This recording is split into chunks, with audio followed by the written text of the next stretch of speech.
Welcome to our channel. Today we how to authenticate with AWS Cognito for EV driver apps, beginner guide step by step clearly. To authenticate with AWS Cognito for EV driver apps, first, log into your AWS Management Console. Navigate to the Amazon Cognito service. Click on Manage User Pools. Select Create a User Pool to start a new user pool. Provide a name for your user pool. Choose the desired attributes for your users, like email and phone number.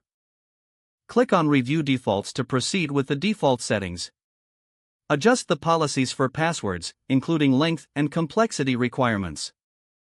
Select Enable Email-Based User Sign-Up. After reviewing the settings, click on Create Pool.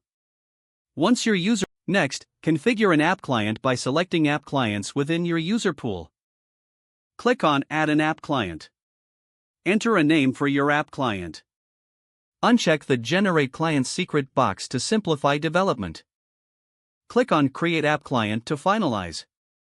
Next, navigate to Domain Name in the left sidebar. Select a custom domain name or use the AWS provided domain for your app. Click Save Changes to set your domain. To enable authentication, go to App Client Settings. Select the app client you just created. Enable the Cognito User Pool option. Configure the callback and sign-out URLs for your application. Check the flows you want to allow, including authorization code grant and implicit grant. After saving the changes, take note of your user pool's endpoint. In your EV driver app, integrate the AWS SDK for JavaScript. Install the SDK using npm or included in your HTML file. Configure the SDK with your user pool ID and app client ID. Implement user signup by creating a sign-up form in your app.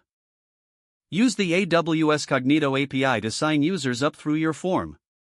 Create a login form for user authentication. Incorporate the AWS Cognito API to authenticate users when they log in. Handle the response to manage successful or failed login attempts. Don't forget to like this video and subscribe to our channel for more step-by-step tech guides.